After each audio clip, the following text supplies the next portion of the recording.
Hello বন্ধুরা, আমার এই বাংলাদেশের সমর্থকদের কাছে একটাই প্রশ্ন। নাজমুল হোসেন শান্ত কবে পাবনা থেকে ছাড়া পেয়েছে? কেন ইন্ডিয়াতে এসে এত পাগলামি করছে? প্রথম তো টেস্টে হোয়াইট ওয়াশ হয়ে গেল, টি-20-র প্রথম ম্যাচটা দুর্মুষ হয়ে গেল, তারপরে এখনও পর্যন্ত সাংবাদিক সম্মেলনে এসে বড় বড় কথা বলে যাচ্ছে। কি বলে? ময়াঙ্ক যাদবের মতো বোলার আমরা নেটে প্র্যাকটিস করি। আরে ভাই, নেটে যদি এতই ভালো বোলার প্র্যাকটিস করে থাকো, তাহলে টি-20 ম্যাচের পাওয়ার প্লে লাস্ট ওভারে মেডেন যায় কী করে? আর মেডেন দিচ্ছে কে?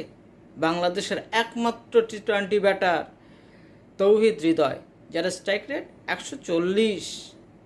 তাহলে যদি ক্যাপ্টেন শান্ত, যার স্ট্রাইক রেট 127, সে হলে কী হতো? ডাবল মেডেন ওভার দিত। আর হ্যারিস রোপ, যার ভয় নাকি সবাই কাঁপে, তার ডেবিউ ম্যাচে প্রথম ওভারে 24 রান দিয়েছিল। আর সেখানে একটা বাচ্চা ছেলে ময়াঙ্ক যাদব, বয়স মাত্র 22 বছর, সে মেডেন ওভার দিচ্ছে। তোমাদের যদি এতই পোটেনশিয়াল থাকে, তাহলে ময়াঙ্ক যাদবকে 6 মেরে দেখাও।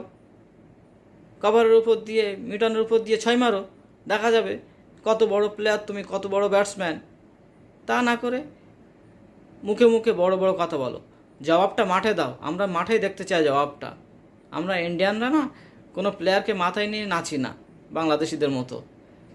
তোমার মতো এরকম বেকার ক্যাপ্টেন নাজমুল হোসেন শান্ত, যে এরকম ভারতের অলিগলিতে পড়ে আছে, এরকম প্লেয়ারকে আমরা কখনো মাথায় নিয়ে নাচি না। কি আছে ভাই, কি রেকর্ড আছে তোমার? তাই তুমি একজন প্লেয়ারকে আন্ডার এস্টিমেট করছো। আর সবচেয়ে বড় কথা কি জানো তো? তোমাদের এই ইন্ডিয়ান সিরিজটা বাতিল করা উচিত ছিল।